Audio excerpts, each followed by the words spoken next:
Prayaga, potenciando tus datos. Este caso práctico lo que busca es sumar la parte de IoT más la parte de tableros de control y la parte de Machine Learning. En la parte de IoT les voy a mostrar una imagen dinámica que es la que va a representar justamente el proceso de lo que venimos haciendo, de lo que venimos buscando, del cual venimos buscando obtener los datos, ¿no? Para procesarlos. Y luego les voy a mostrar los resultados. Entonces, este es el caso de uso en el cual lo que estamos observando es cómo las personas están entrando al local. Acá hay unos sensores que están contabilizando a las personas que ingresan y las personas que salen y están elaborando un control justamente porque este local, digamos, tiene una tolerancia de 60 personas a la vez, ¿no? Dentro del aforo, y lo ha automatizado, ¿no? A través de estos sensores. Pero los sensores no solamente hacen el conteo más o menos, sino que también están enviando datos a través de la nube de Internet, ya sea para guardarlos, una base de datos que puede estar también en la nube o que puede estar dentro de nuestras propias empresas. Y obviamente están siendo trabajados a través de procesos CTL, están siendo transformados y cargados a la base de datos para posteriormente ser consultados a través, pues, de algoritmos de Machine Learning, los cuales están aprendiendo de manera constante, ¿no? Reciben los datos y de acuerdo al algoritmo están dando resultados y al mismo tiempo se están retroalimentando y volviendo a ajustar esos resultados para que finalmente nosotros podamos analizarlos directamente en un tablero de control, como los que les vine enseñando hace un momento. Quiero hacer una aclaración antes de avanzar, que en la gráfica, si los tenemos en la nube, no quiere decir que no vayan a pasar por procesos CTL, sino que lo que tratamos de mostrar a través de esta gráfica es que también pueden ser leídos directamente por nuestros tableros. Y justamente para hacer análisis de los datos que hemos obtenido de estos sensores, vamos a utilizar funcionalidades de R en MicroStrategy. En otros eventos, nosotros hemos desarrollado las funcionalidades directamente a través de programas en R, ¿no? Lo hemos hecho con nuestros expertos, ¿sí? Y hemos mostrado las ventajas que tiene. Esta vez hemos querido mostrarles que ya MicroStrategy como plataforma cuenta con sus propias funciones también en el lenguaje de R y que justamente son las que hemos utilizado ahorita para poder hacer el análisis de los datos que hemos obtenido de los sensores. Entonces, tenemos pues justamente los programas en R, la captura, ¿no? La identificación del programa y el despliegue como métrica dentro del tablero, ¿no? Todo esto este sería más o menos el esquema que hemos utilizado, ¿no? En este caso, el data source viene a ser IoT, ¿no? Directamente de una de las bases de datos que se ha alimentado de estos datos, ¿no? Y a través de R y de la creación de nuevas métricas, lo podemos visualizar en diferentes dispositivos como son, pues, una tablet, un celular, entre otros. Pues bien, antes de mostrar los resultados de este caso de uso que acabo de explicar, quiero darle paso a nuestro consultor especialista justamente en la parte de R y MicroStrategy, Yacine Camarena, para que nos explique ya bajo un aspecto técnico cómo es que ha desarrollado estos cálculos en R, ¿no? Adelante, Yacine. Gracias por acompañarnos. Gracias, Jean Luis. Gracias por el pase. Bien, a continuación voy a explicar el modelo creado desde MicroStrategy Developer para el análisis diario, mensual y anual.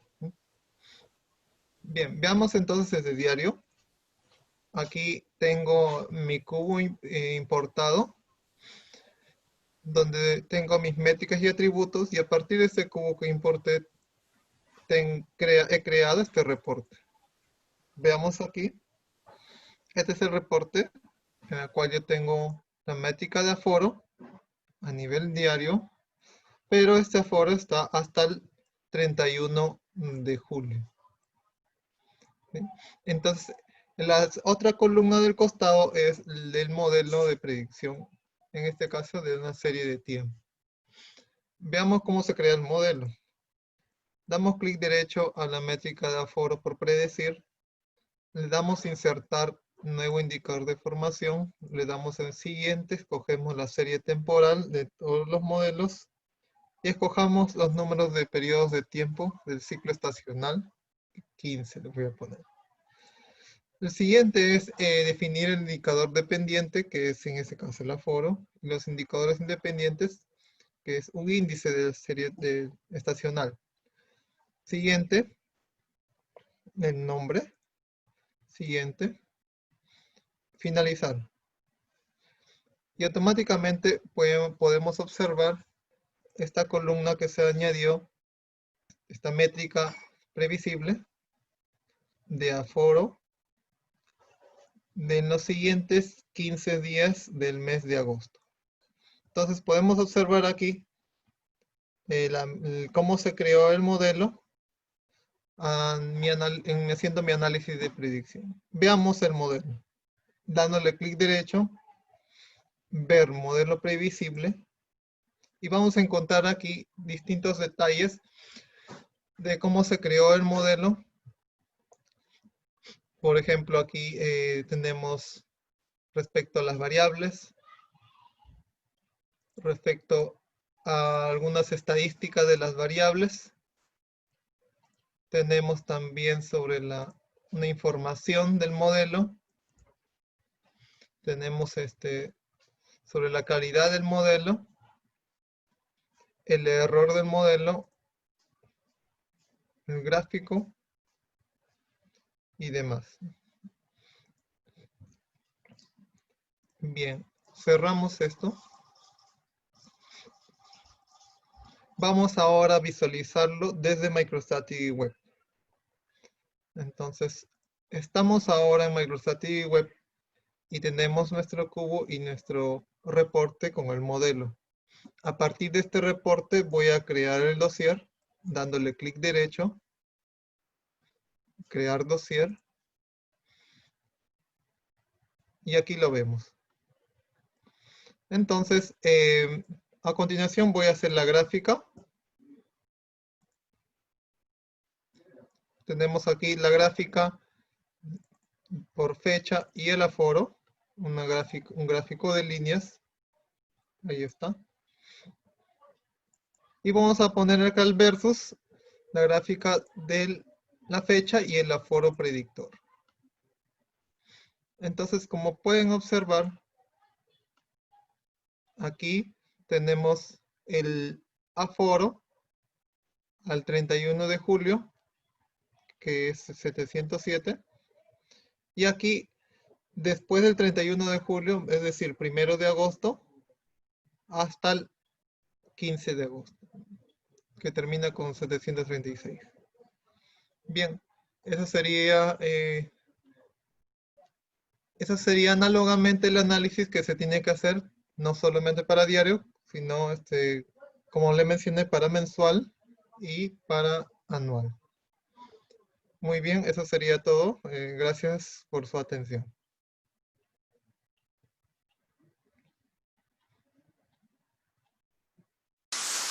Entonces, voy a pasar acá a compartirles el resultado del caso de uso. Y bueno, ¿qué es lo que estamos observando aquí? Lo que aquí estamos viendo es justamente lo que correspondería a un análisis descriptivo de los datos que hemos obtenido de los sensores, de los sensores del aforo, ¿no? Ahorita estamos viendo pues toda la información con la cual contamos. Esta es una información desde el 2008 hasta 31 de julio del 2020. Es una información ficticia, ¿no? Lo que hemos generado es datos aleatorios de los sensores, ¿no? Hemos ido captando, se han ido procesando y se han ido cargando a una base de datos. Y esto es la información que nos ha venido dando, ¿no? Son datos simulados. Entonces, por ejemplo, vemos, si nosotros comenzamos a analizar, ya comenzamos a ver, por ejemplo, que del 2015, por ejemplo, al 2020, ya estamos viendo que teníamos, por ejemplo, 2 millones, vamos a hablar en números redondos, 2 millones de personas, ¿no? Que fueron nuestro foro. Podríamos comenzar a analizar de repente cómo fue en un determinado mes, ¿no? En los meses, por ejemplo, vamos a ver aquí.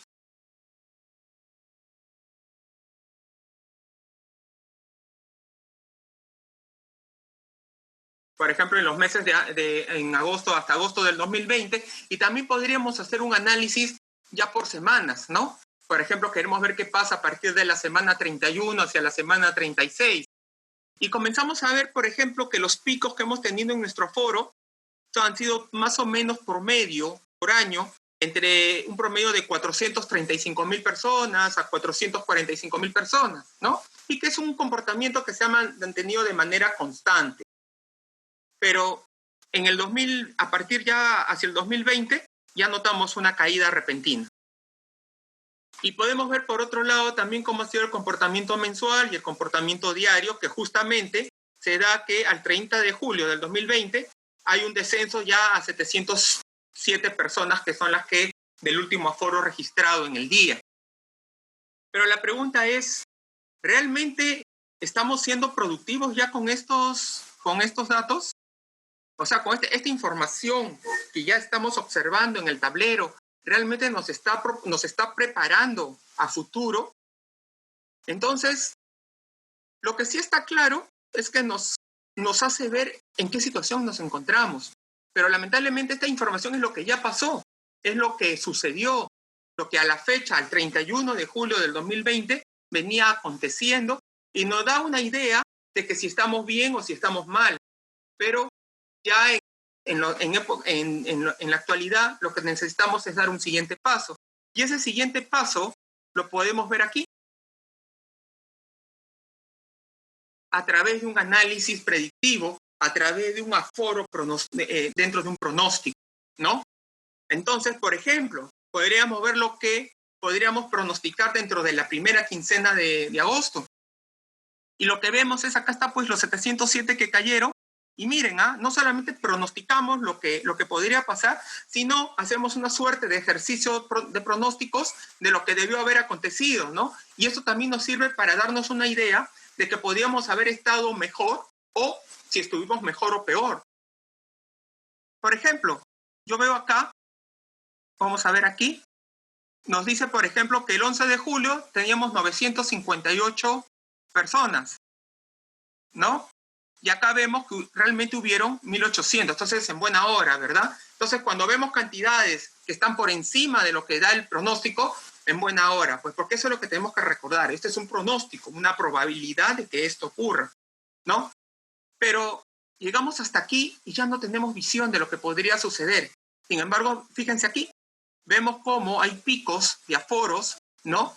Que oscilan entre más de 1.000 personas en el aforo, pero nuevamente hay un descenso el 15 de agosto de 736 personas.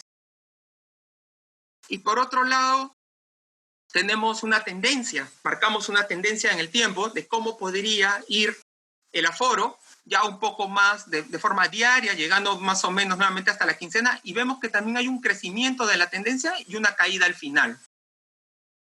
Pero no nos quedamos aquí, sino que vamos un poco más y podemos ver también que en los próximos 5 meses, luego de cómo quedó realmente el aforo, podemos llegar incluso hasta fin de año, ¿no? Hasta por ejemplo, acá en diciembre de 2020, y podemos ver cuál va a ser el aforo en esa fecha, ¿no? Y podemos ver que ahí hay como que se mantiene el aforo. Entonces ya sabemos cómo es que nosotros tendríamos que comportarnos frente a la probabilidad de que esto ocurra. Y bueno, y en el año también vemos un descenso. Y quiero acá compartirles algo adicional. Cuando nosotros vemos, y esto es algo que muchos clientes me dicen, ¿no? Me dicen, ya Luis, pero entonces es que ya nos estás mostrando un gráfico en picado, o sea, ya estamos muertos. ¿Para qué? Y no es así, o sea, esto no es crónica de una muerte anunciada, ¿no? Como se diría, como decía creo el título de una película. Esto es la probabilidad, y debemos traducirlo de esa manera, es la probabilidad de que si no somos previsores, de que si no comenzamos a tomar acción preventiva sobre lo que podría ocurrir, entonces posiblemente sí vamos a quedar así como dice la gráfica futuro.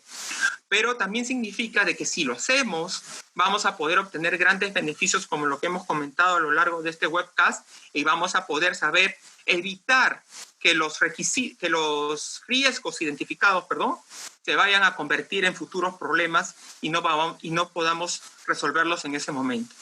Nuevamente, optar por soluciones de esta naturaleza son las que nos van a permitir justamente poder tomar acciones, no cuando ocurre el problema, sino mucho antes para prevenir de que este problema ocurra. ¿Sí? Entonces, y eso lo vemos día a día, o sea, lo estamos viendo día a día, hoy día. Por ejemplo, aquí algo que no les había comentado es que también pusimos algunas variables en juego que corresponden al tema de la pandemia, ¿no? Y es por eso que vemos los picos, pues, ¿no? Y es algo que vivimos ahorita. Miren, teníamos una suerte de datos ficticios con los que empezamos a jugar y le aplicamos algunas variables que provienen del tema de la pandemia. Y es decir, ¿no? Disponibilidad, esos días de baja, ¿no? Correspondiente a los meses justamente de la mano con los decretos que daba el Estado. Esas son las variables que hemos ido insertando. Y por eso es que vemos la picada en los datos. Incluso si proyectamos en la gráfica de los 3 años, también vemos una caída, porque si no tomamos acciones ahora, es muy probable que en 3 años también tengamos algunos problemas, y no por una pandemia, sino porque mantuvimos la empresa como se quedó resultado de lo que hoy día vivimos, ¿no? Y ahí es donde tenemos que recapacitar, ¿no? Hemos estado reaccionando un poco a los mensajes del Estado, donde un día apareció y dijeron, no van los domingos, entonces no van los sábados. Entonces, ¿qué? Todo nuestro aforo se movía de manera rápida al resto de la semana, ¿verdad? Y nosotros o estábamos preparados para atenderlos o no estábamos preparados. No podíamos proyectar, teníamos un alto grado de incertidumbre, no sabíamos qué iba a venir. Nuevamente el Estado viene y dice, muy bien, todo se regulariza, y de repente nuestros aforos crecen enormemente, ¿sí? Y entonces, ¿qué hacemos? ¿Nos quedamos tal cual está? ¿Ignoramos la posibilidad de que esto vuelva a descender? Y nuevamente sale el Estado y nos dice, señores, otra vez no hay domingo, y otra vez nuestro aforo se traslada al resto de días. Entonces, no podemos estar dependiendo de variables externas, ¿no? Tenemos que comenzar a analizarlas, tenemos que comenzar a profundizarlas y saber cuál es el comportamiento que tienen en diferentes coyunturas para luego poder tener un resultado. ¿Sí? Mejor dicho, un resultado y una acción a tomar.